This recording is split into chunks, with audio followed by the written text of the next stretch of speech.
Hello students, आज अपन पढ़ेंगे class tenth की जो गणित का दूसरा चैप्टर बहुपद।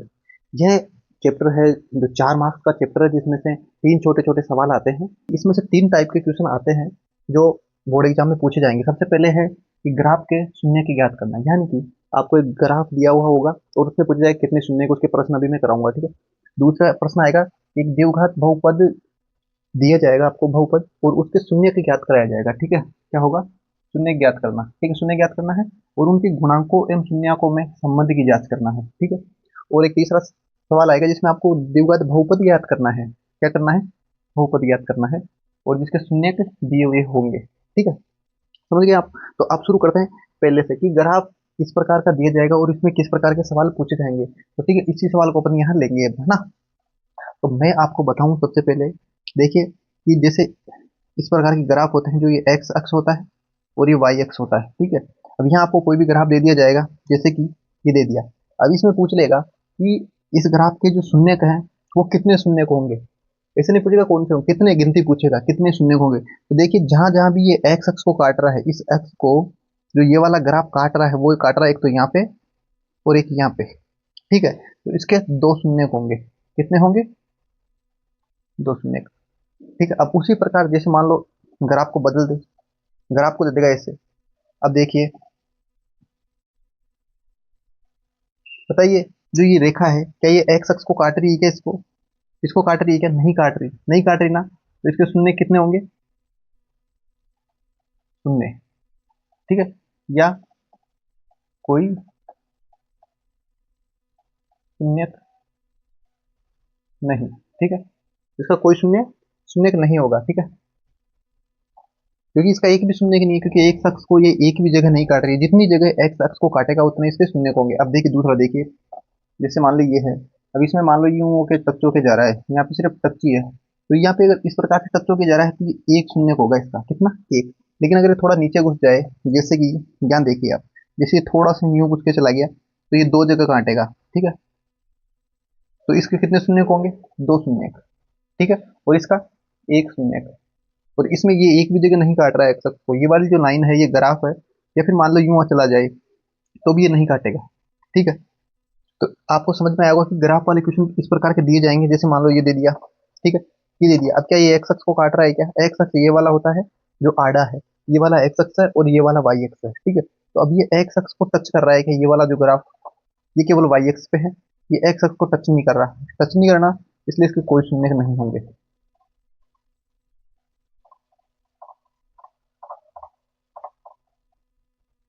तो आपको समझ में आया होगा कि मैंने अलग अलग प्रकार से ग्राफ के वजह क्लास 10 में पास होना ज्यादा बड़ी बात नहीं, बहुत आसानी से आप पास हो सकते हैं, और आप 60% नंबर भी आसानी से ला सकते हैं। बस आपको थोड़ा सा ध्यान देना है, और थोड़ा सा ध्यान कैसे, जो मैं बता रहा हूँ उस प्रकार से तरीके पे थोड़ा फोकस करो, सवाल कैसे करना। अब देखो ग्राफ वाला क्वेश्चन आपके गलत नहीं होगा, और सिर्फ उसमें इतना ही बताना होता है, ठीक है।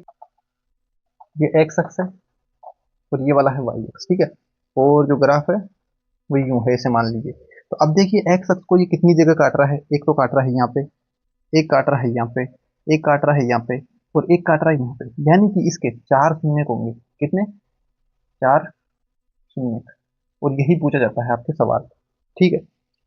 छोटे छोटे सवाल आते हैं उसके अंदर इस प्रकार से पूछा। अब जैसे मान लो ये वाला सवाल है, इसका आप कमेंट में देंगे कि इसमें कितने सवाल, इसमें कितने शून्य होंगे।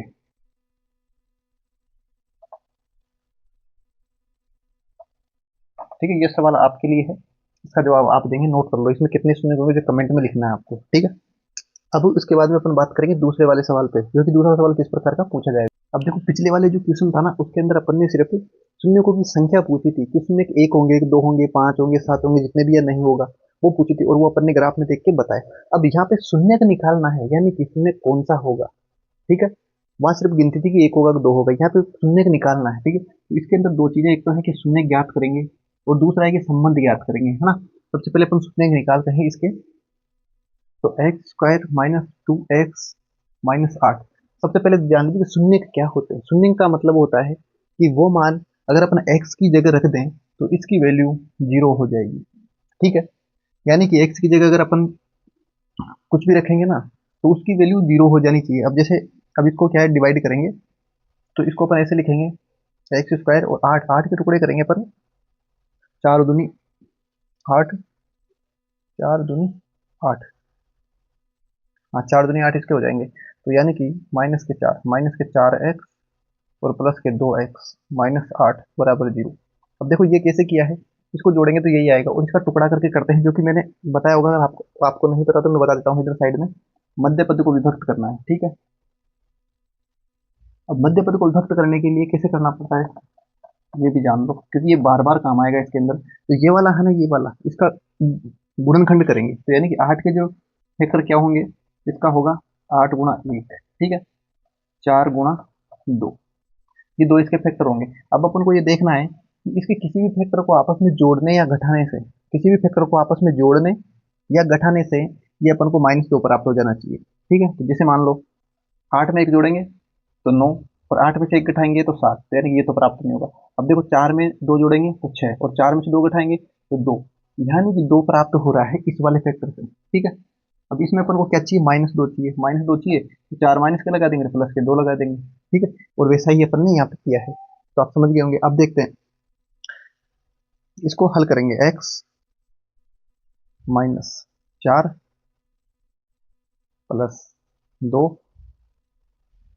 x-4, ठीक है, बराबर 0। तो यानी कि इसके हल होंगे x+2 और x-4, तो यानी कि x बराबर 4, इसके क्या होंगे हल, और x बराबर -2, यानी कि इसके दो शून्यांक होंगे, ये दोनों क्या है इसके शून्यांक, ठीक है। शून्य तो अपन ज्ञात हो गए, यानी कि ये वाला सवाल तो अपन ने कर लिया। अगर इसमें कोई दिक्कत हो तो आप कमेंट करके बताना, मैं दोबारा से और समझा दूंगा, ठीक है।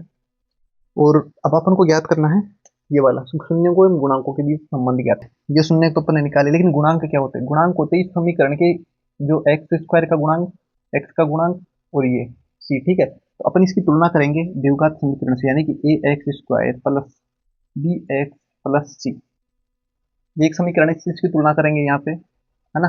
तो a बराबर 1 है, b बराबर -2 है, और c बराबर -8 है, ठीक है।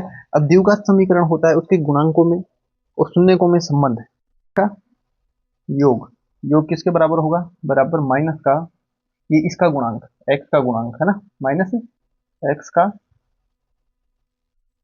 गुणांक बट्टा में a, और इनका जो गुणा होगा,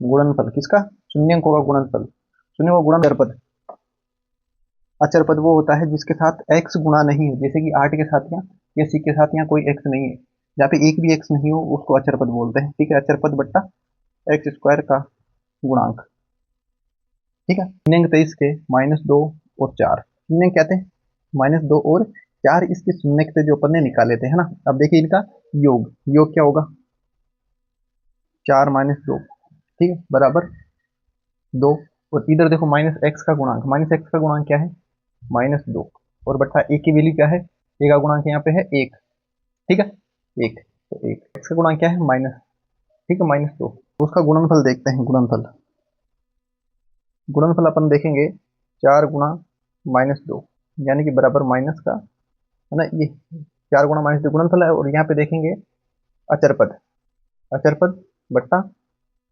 अचर पद के बट्टे में क्या लिखेंगे, इसका गुणांक 1, सी की वैल्यू -8, तो ये सी की वैल्यू -8 आ गई यहाँ पे, है ना।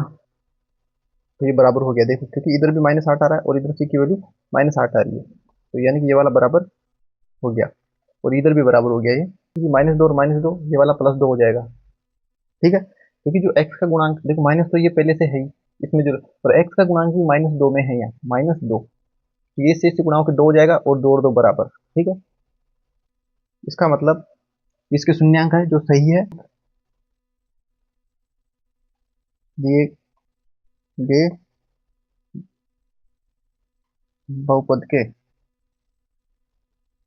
शून्य 4 और -2 है, ठीक है।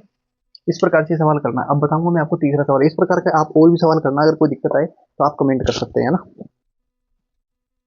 अब जो तीसरा वाला सवाल है वो अपन देखते हैं कि द्विघात समीकरण कैसा होगा, ax² plus bx plus c कैसा होगा, और इसके शून्य क्या होंगे, शून्यक अल्फा एंड बीटा, तब अपन ने देखा था अभी अल्फा प्लस बीटा यानी कि योग, ठीक है, किसके बराबर होगा, माइनस बी अपॉन ए, ठीक है।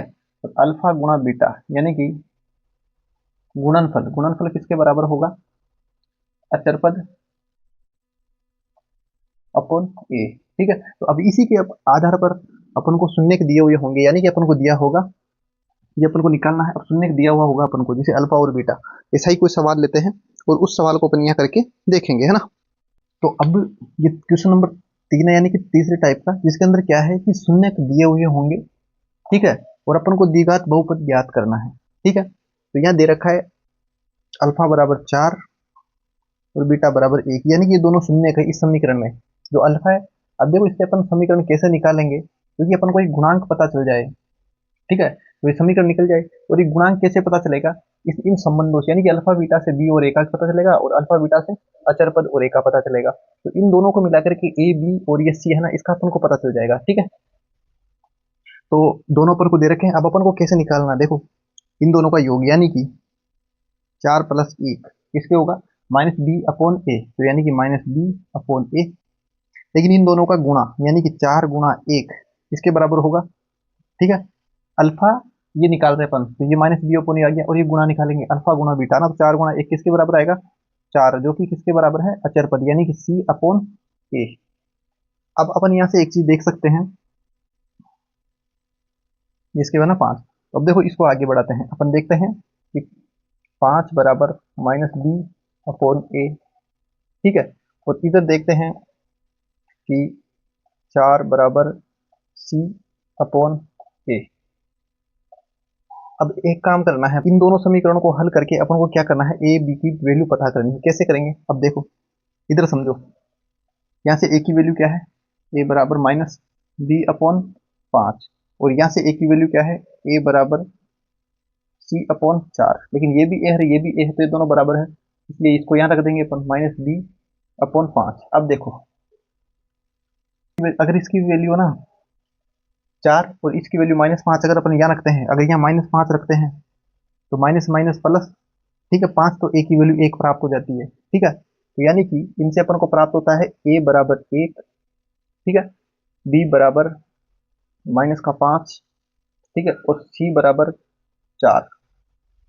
अब ये चीज अपन को पता चल गई, ठीक है, कैसे, इन दोनों समीकरण को हल करने से। अब इन दोनों समीकरणों को हल कैसे करना था, मैंने बताया कि ए इसमें भी है, ए इसमें भी है, ठीक है। तो ए को एक तरफ कर लिया, तो ए को एक तरफ किया तो माइनस बी अपॉन 5, और इसमें ए को एक तरफ किया तो सी अपॉन 4। लेकिन ए और ए तो बराबर ही है दोनों, ठीक है, इसलिए ये वाला भी इसके बराबर होगा। तो इस प्रकार देखिए, 4 के सी के नीचे वाला 4 और बी के नीचे वाला -5, ठीक है, और ए की वैल्यू 1, तो इनको हल करने से ये वैल्यू अपन को पता चलेगी। अब अपन को क्या करना है, द्विघात बहुपद ज्ञात करने के लिए क्या करना है, ये वैल्यू है ना, ये इस वाले समीकरण में रख देनी है, ठीक है। ये अपन को पता रखना है, द्विघात समीकरण ऐसा होता है। तो ए की वैल्यू 1, तो 1 एक्स स्क्वायर, और ये बी की वैल्यू कितनी है, -5, तो यानी कि -5 का एक्स, और सी की वैल्यू कितनी है 4, तो यानी कि प्लस के 4, ठीक है। अब ये 1 है तो इसको यहाँ लिखने का कोई मतलब नहीं है, क्योंकि अगर यहाँ पे 1 अपन लिखे नहीं तो भी ये 1 ही माना जाएगा, इसका गुणांक है ना। तो ये समीकरण है, यही इसका आंसर है, ठीक है। तो आशा करता हूँ आपको समझ में आ गया होगा। अगर फिर भी कहीं समझ में नहीं आया तो आप कमेंट में जरूर करना, चैनल को सब्सक्राइब करना, वीडियो को लाइक करना, और अपने फ्रेंड्स को शेयर करना।